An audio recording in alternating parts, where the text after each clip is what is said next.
오늘의 말씀은 이사야서 43장입니다. 구약성경 이사야서 43장입니다.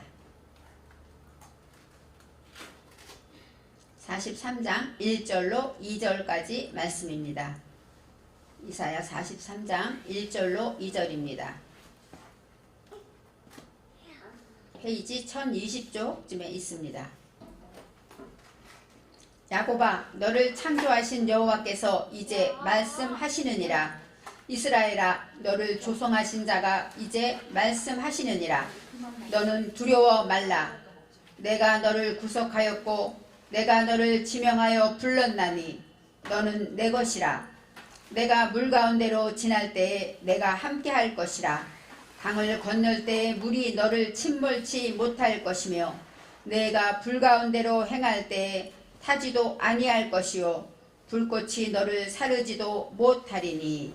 아멘. 2절까지 말씀이고 오늘의 말씀의 제목은 너는 내 것이라 입니다. 너는 내 것이라.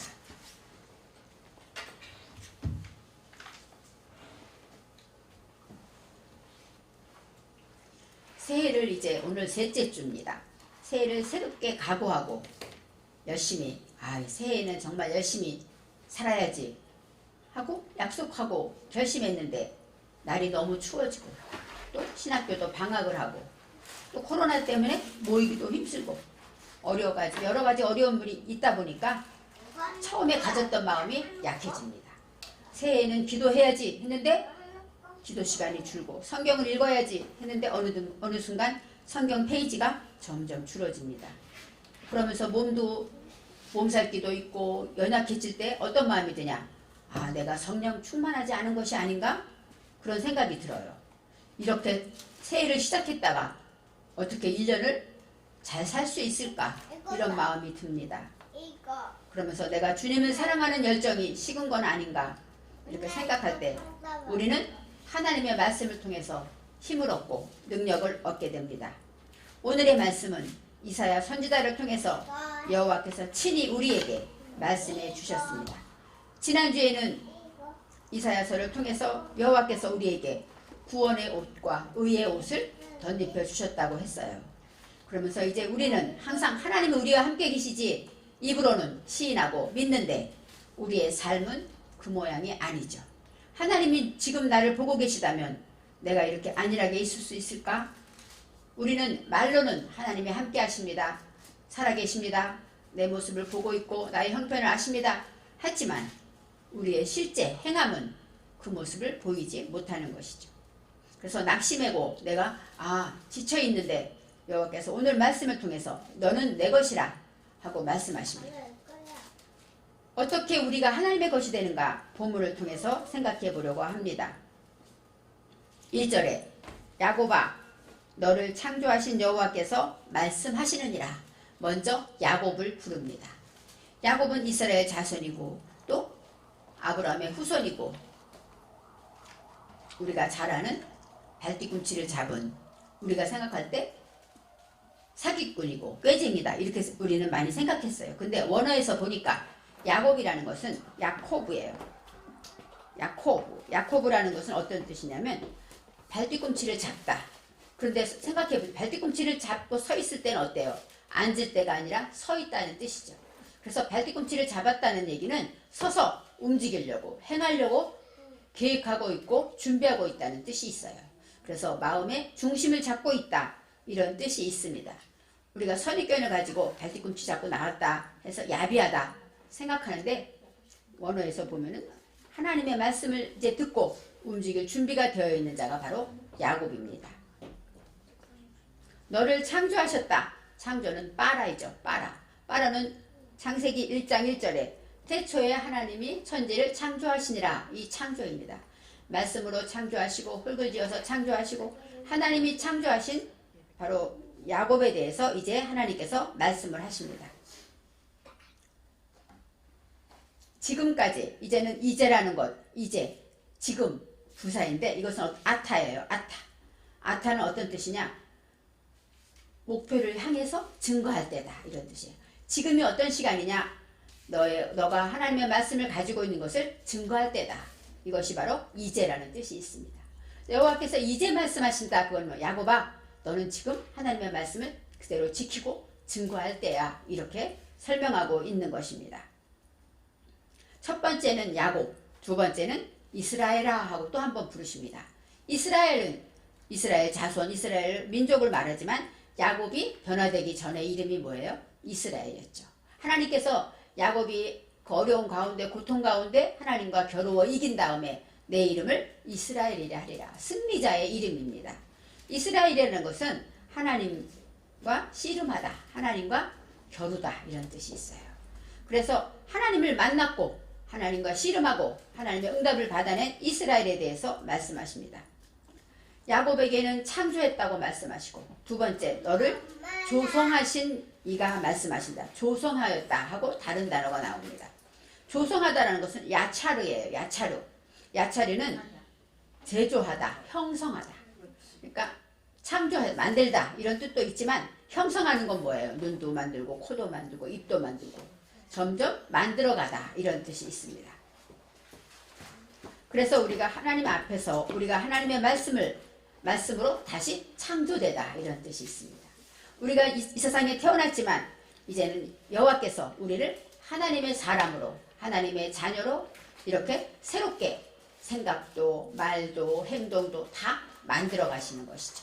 그래서 조성하셨다. 그것은 바로 우리의 생각과 우리의 모든 것들을 만들어 가시는 이가 하고 말씀할 수가 있습니다. 바로 하나님과 씨름해서 겨루어 이긴 자, 그 사람에게는 하나님이 어떤 이름을, 새로운 이스라엘의 이름을 주셨고 새롭게 거듭나게 하셨다는 것입니다. 새로 거듭나게 하셨다. 그것은 바로 우리가 어때요? 예전에는 말을 함부로 했지만 생각하고 말하는 것, 이것도 바로 새롭게 만들어가는 것입니다. 그 다음에 우리가 또 무엇이든지 생각하는 것이나 행동하는 것이나 말하는 것을 거듭나는, 생각하면서 말하는 거듭나는 자가 되어야 한다고 말하고 있습니다. 이제 너는 두려워하지 말라. 이스라엘 백성들은 지금 어때요? 바벨론의 포로로 가서 방황하고 지금 많은 고통 중에 모든 것을 다 가족들도 흩어지고 정말 많은 어려운 가운데 있기 때문에 이들은 두려워할 수밖에 없을 것입니다. 너는 두려워하지 말라. 왜냐하면 내가 너를 구속하였고 하고 나와요. 이제 너희가 두려워하지 말라는 것은 어떤 문제가 오고 어떤 재난이 찾아와도 겁먹지 말아라. 두려워하지 말아라. 이렇게 말씀하고 있습니다.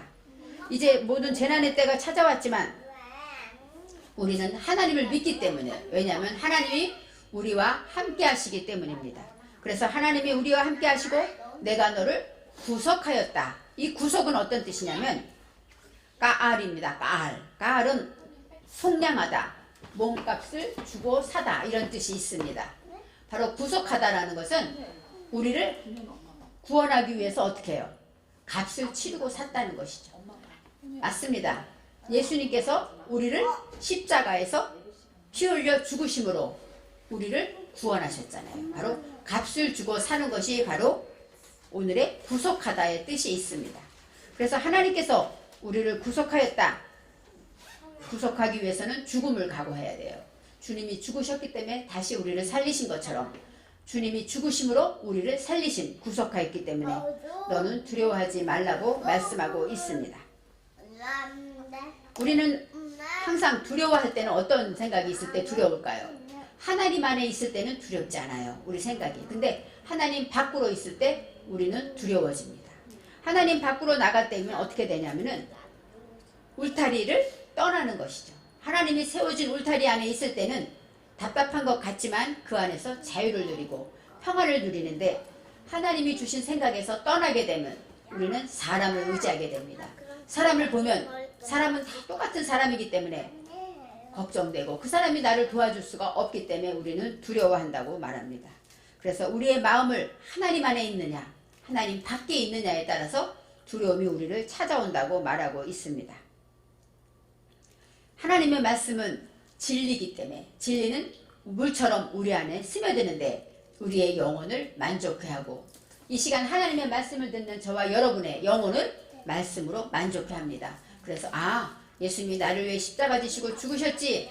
그래서 나는 구속되었구나 생각할 때 내 속에 있는 두려움이 없어지고 또 예수님이 나를 치료하시고 나를 만지시는 것을 믿게 되는 것입니다.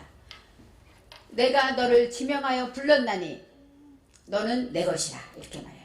내가 너를 지명하여 불렀다. 지명하다가 빼 샴에 카 나오는데 샴. 이 샴이라는 샴은 뭐예요? 이름이란 뜻이에요. 이름. 내가 내 이름을 불렀다. 그래서 복음성가 중에 뭐예요? 내 이름 아시죠? 하고 이름을 부르셨다고 말했잖아요. 근데 여기서 샴이라는 것은 올바른 일이라는 뜻이 있습니다. 올바른 일이라는 건 명분 있게 사는 삶을 말하죠. 그래서 하나님이 지명해서 부를 때 기호가 하고 내 이름을 부를 수도 있어요. 그런 뜻도 있지만 우리가 삶에서 어떻게 부르시는가 생각해야 합니다. 하나님이 우리가 사는 삶에서 사다가 열심히 살다가 부딪혔을 때, 어려운 일을 만났을 때, 힘든 일이 있을 때, 그때 하나님께서 우리의 이름을 부르시는 시간입니다. 사랑했던 친구가 나를 무시할 때, 아니면 내 자녀가 내 말을 듣지 않을 때, 또 내 직장에서 어려움을 당할 때, 어떤 문제가 올 때마다 그때 뭐예요? 내 이름을 불러주는 거예요. 올바르게 살아라. 하나님이 부르시는 시간이라는 것입니다. 그리고 또 문제가 왔을 때 어때요? 문제를 통해서 나를 보니까 내 속에 죄가 발견되죠. 내 속에 욕심이 나타나고 내 속에 화가 나요. 친구가 나를 무시하면 내 속에 울분이 생깁니다. 그런 내 속에 나타나는 모든 것들을 발견한 것이 바로 지명하였다는 것이에요. 그래서 하나님은 내 이름을 불렀다. 그것보다는 너가 부딪히는 삶 속에서 야, 너가 지금 만난 그것을 너가 고쳐야 돼. 그것을 너가 해결해야 돼. 하고 불러주신다는 것입니다. 그래서 지명하여 불렀다. 이름만 부르면 무슨 소용이 있습니까? 하나님이 우리의 머리카락도 세신다고 했는데 우리의 이름을 모르실까요? 당연히 아시죠. 우리의 이름을 부르시고 우리를 위로하시고 우리와 함께 하시는데, 그런데 지명한 것은 우리의 삶 안에서 우리가 어려움을 당할 때, 문제를 만날 때, 그럴 때마다 나 속에 죄를 발견하게 하고 그것을 통해서 내 이름을 내가 올바르게 살아야 된다는 것을 불러주시고 깨닫게 하신다는 것이 바로 지명하여 불렀나니 이런 뜻이 있습니다. 너는 내 것이라. 이제 오늘의 제목이죠. 왜요? 구속했고 내가 너 이름을 불렀고 너를 만들고 조성했기 때문에 너는 내 것이다. 이렇게 설명하고 있습니다. 우리는 하나님의 것이죠. 왜요? 하나님이 우리를 만드셨기 때문에. 우리가 조그만 인형 하나도 내가 좋아하는 것은 어때요? 내가 가지고 다니죠. 또 내가 좋아하는 핸드폰 어때요? 어디 가도 가장 먼저 챙기는 게 뭐예요? 핸드폰을 챙겨요. 왜요? 내 거니까. 바로 내 것은 이렇게 소중합니다. 아무리 남의 게 아무리 좋아도 내 게 아니면 나와 상관이 없어요. 하나님은 우리가 아무리 부족해도, 우리가 아무리 어리고 지혜가 없고 미련하고 날마다 죄를 짓는 것 같아도 하나님은 우리를 내 것이다 생각하고 우리를 품어주신다는 것입니다.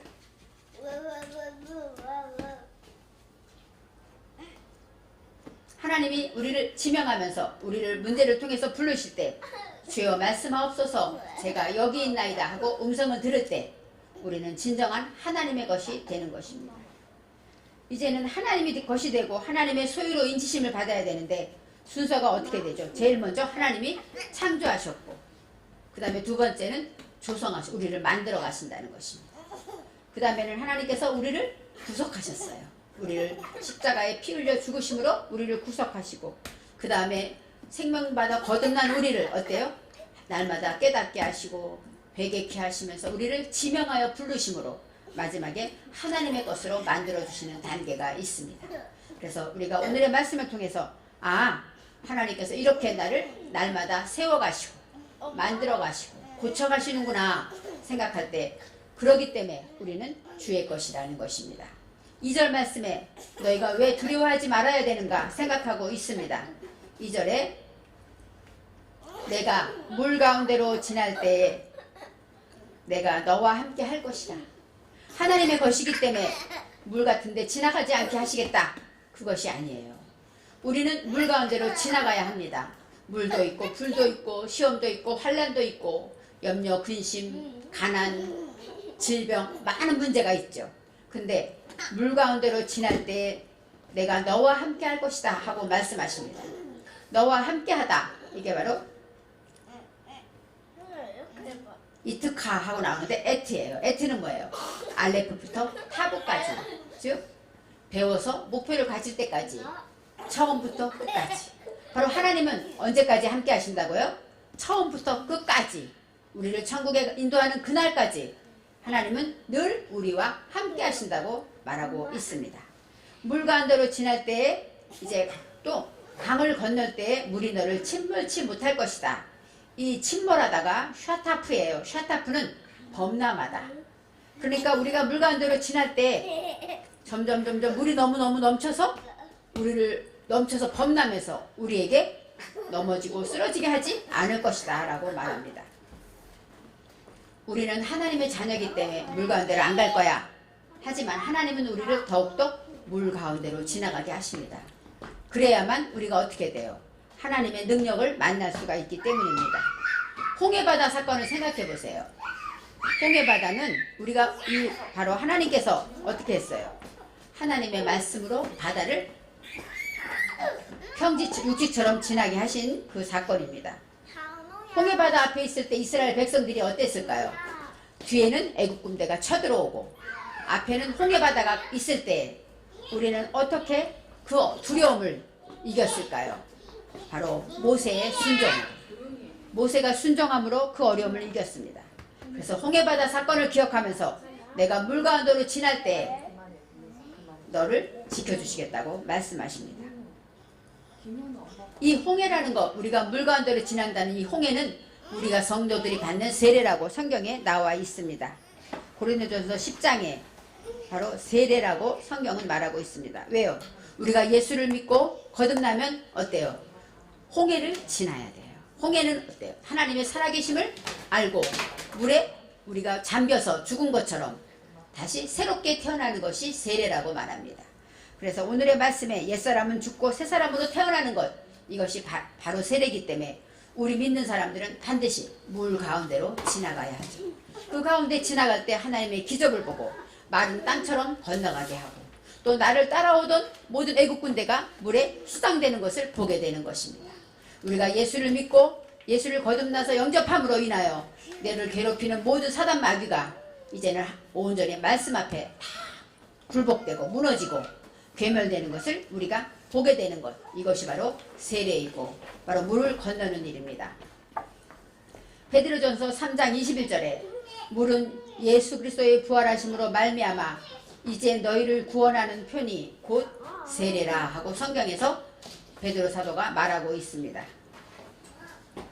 이제 두 번째, 불 가운데로 지날 때, 물 가운데 지날 때도 또 불 가운데로 지날 때에도 성경은 말하고 있습니다. 불 가운데로 행할 때에 타지도 아니할 것이요 불꽃이 너를 사르지도 못하리니 하고 나와 있습니다. 불 가운데로라는 것은 이 불은 어떤 뜻이에요? 뜨거운 불이고 우리의 시험을 말하죠. 그래서 불 같은 시험을 만날 때 우리는 어떻게 돼요? 무섭죠. 두렵죠. 갑자기 어느 날 큰 시험이 찾아오면 우리는 두려워합니다. 근데 불 가운데로 행할 때, 여기서는 지날 때가 아니라 행할 때라고 나와요. 행하라는 것은 할라크는 걸어가다. 내 정신이 움직이고 걷고 행한다는 뜻이 있어요. 그래서 불 가운데로 움직일 때에는 타지도 아니하고 불꽃이 너를 사르지도 못할 것이다. 맞습니다. 우리가 잘 아는 다니엘의 사건을 알죠. 다니엘이 하나님의 말씀을 지키다가 풀무불 속에 들어가죠. 그럴 때 하나님께서 지켜주셔서 3사람이 들어갔는데 4사람이 되었죠. 그렇게 하나님께서 약속하시고 불꽃 다니엘이 그 뜨거운 풀무불에서 나왔는데 성경은 그렇게 나와 있어요. 옷 하나도 불에 그스리지 않았고 불에 탄 냄새도 나지 않았다. 이것이 바로 성경에서 말하는 불에서 하나님이 구원하는 역사입니다. 다니엘의 뜨거운 풀무불의 역사를 통해서 다니엘의 하나님께 순종하는 것을 통해서 다니엘은 불같은 풀무불에 들어갔지만 결국 하나님은 바벨론의 느부갓네살 왕을 통하여 다니엘의 하나님이 여호와가 진짜 하나님이다. 진짜 신이다. 하고 선포하는 역사가 나타나죠. 바로 여호와의 이름을 위해서 다니엘이 이 뜨거운 풀무불에 들어간 것처럼 저와 여러분도 여러 가지 시험을 만납니다. 그것은 뭐예요? 주님의 올바른 일, 또 하나님의 이름을 위해서, 하나님의 복음을 위해서 나아가게 된다고 말하고 있습니다. 불같은 시험을 우리가 예수 믿으니까 시험을 안 만나 더 큰 시험을 만날 수도 있어요. 왜요? 우리를 정결케 하려고 하나님이 하시기 때문입니다. 그리고 그 속으로 지나가라고 할 때 우리는 그 속을 지나갈 때 요단강을 지나가고 홍해바다를 지나간 자만이 하나님의 구원의 역사를 보듯이 우리는 물을 지나갈 때 하나님의 살아계심을 만나고 불 속을 지나갈 때, 불 속에서 행할 때 하나님의 기적을 체험하게 되는 것입니다. 그것을 통해서 우리는 더욱더 하나님의 사람으로 하나님의 것으로 만들어져 가는 것입니다. 이제는 우리가 하나님의 말씀을 통해서 하나님께 순종할 때 우리는 하나님께 순종하지. 다니엘이 그랬죠. 10계명 중에 제2계명 우상을 섬기지 말고 어느 곳에도 절하지 말아라. 이 말씀을 지키기 위해서 죽음의 고통을 앞에 두고 큰 시험이 있는지 그런 것을 알면서도 다니엘은 어떻게 했어요? 끝까지 그 말씀을 지켰습니다. 다니엘이 순종했기 때문에 풀무불에 들어갔어요. 다니엘이 순종하지 않았으면 이런 성경에 기록이 되지 않았겠죠. 바로 저와 여러분도 하나님의 말씀을 지키다가 하나님의 말씀대로 살려고 할 때 이런 어려움이 찾아옵니다. 오늘 기도할 때 선교사님을 위한 기도를 장로님께서 하셨는데 선교사들이 그렇죠. 선교사들이 저 이국 땅에 저 말라리아가 있는 그런 곳에 가는 이유가 무엇일까요? 하나님의 복음을 전하려고. 그가 그런 마음이 없으면 이 땅에서 편히 살 텐데 많은 선교사들이 그곳에서 병 들어오고 또 그 지역병에서 많은 사람들이 일찍 죽고 왜요? 목숨을 걸고 선교를 하는 사람들이 있습니다. 그처럼 한 사람의 순종과 한 사람의 그 순교하는 그 삶을 통해서 많은 영혼이 돌아오는 것입니다. 베드로전서 4장 12절에 그렇게 나와 있습니다. 사랑하는 자들아 너희를 시련하여 오는 불시험을 이상한 일 당하는 것 같이 이상히 여기지 말라. 너희를 시련하려고 불같은 시험이 찾아오는데 그것을 이상하다고 생각하지 말라는 것입니다. 왜요? 당연히 오기 때문이라는 것이죠.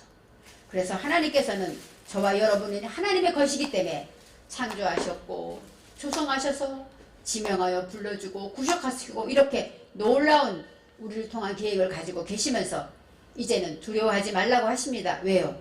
우리가 불 가운데로 물 가운데로 갈 것이기 때문입니다. 물 가운데 갈 때도 너는 내 것이기 때문에 두려워하지 말라. 불 가운데 지날 때도 너는 내 것이니까 두려워하지 말라고 합니다. 새해에는 우리가 어떤 일이 있을지 우리는 알지 못해요. 어떤 시험이 올지 어떤 물 같은 곳을 지날지 물이 막 넘쳐서 내가 죽어가는 것이 아닐까 할 때가 올지도 아니면 불꽃이 나를 살아서 너무 뜨거워서 견딜 수 없을 것 같이 이 불 속에 우리가 어떻게 들어갈까 할지도 모릅니다. 그렇지만 주님은 오늘 말씀하셔요. 너는 내 것이다. 내가 너를 구속하였다. 그러니까 내가 너를 지켜줄 것이다. 이렇게 말씀하시는 것입니다. 물 가운데나 불 가운데 지낼 때 그래서 두려워하지 말라는 거예요. 아무 일이 없으면 두려워할 일이 없죠. 하나님 것인데 룰루랄라 즐겁고 행복하게 살죠. 그렇지만 다니엘처럼 홍해바다처럼 물 가운데로 지나감으로 하나님을 만나야 되고 또 불 가운데로 지나감으로 하나님의 기적을 온 세계에 알려야 되기 때문에 저와 여러분은 하나님의 이름을 가진 하나님의 것이라는 것입니다. 불 같은 시험이나 물 같은 그런 시험들이나 이런 모든 것들은 어떤 것일까요? 바로 우리의 믿음을 정금 같게 하시는 것이. 물은 어떻게 하는 걸까요? 우리를 깨끗이 씻어주죠. 우리의 더럽고 흠나고 모난 것들을 하나님의 말씀으로 새롭게 씻어주는 게 물이고 또 불은 무엇입니까? 용광로같이 들어가서 나올 때마다 어때요? 단단해지고 또 금이 정금같이 나오는 것이죠. 그래서 하나님은 물이나 불로 우리를 깨끗게 하고 정금처럼 단단하게 어떤 시험이 와도 넘어지지 않고 믿음을 지킬 수 있도록 마귀들이 무서워서 벌벌 떨 수 있는 의의 갑옷을 입은 저와 여러분을 만들기 위해서 오늘의 말씀처럼 이렇게 하시는 것입니다. 제가 처음에 1월달이 지나서 시간이 지나면서 몸도 연약하고 나약해질 때 이러다가 한 해를 어떻게 보낼까 너무너무 힘들어할 때 하나님께서 이 말씀으로 나를 위로해 주시고 하나님이 힘 주실 거야. 하나님이 두려워 말라고 했어. 이 한 해는 하나님이 지켜주실 것이고 우리가 하나님께서 우리를 물 가운데로 하나님께서 우리를 불 가운데로 인도한다 하실지라도 저와 여러분은 두려워하지 말라고 하십니다. 구속하시고 우리를 위해 십자가 지신 예수님의 그 사랑을 받았기 때문에 이제는 항상 이 말씀을 통해 힘을 얻기를 바랍니다. 저와 여러분은 하나님의 것이기 때문에 어디나 내 주머니에 항상 넣고 다니고 내 것이 아니면 관심이 없지만 내 것은 항상 내 안에 있다는 것을 기억해야 합니다. 그래서 저와 여러분은 하나님의 것이기 때문에 두려워하지 마시고 날마다 감사하며 하나님의 말씀대로 지명할 때에도 순종하고 말씀을 통해서 주실 때마다 그 말씀에 힘을 얻고 살아가는 저와 여러분이 되시기를 바랍니다. 기도하시겠습니다. 사랑의 하나님, 우리가 나약해지고 연약해질 때마다 하나님은 우리를 찾아오셔서 너는 내 것이다, 두려워하지 말라, 물 가운데로 지낼 때나 불 가운데 행할 때에도 내가 너와 함께하리라 약속하셨습니다. 하나님, 이제는 두렵지 않습니다. 어떤 마음의 염려가 찾아와도 이제 하나님의 것이기 때문에 하나님이 책임질 것을 믿습니다. 사랑의 하나님, 우리의 삶에서 늘 하나님의 것을 기억하며 하나님의 말씀대로 살도록 축복하여 주시옵소서. 감사드리며 예수님의 이름으로 기도합니다. 아멘.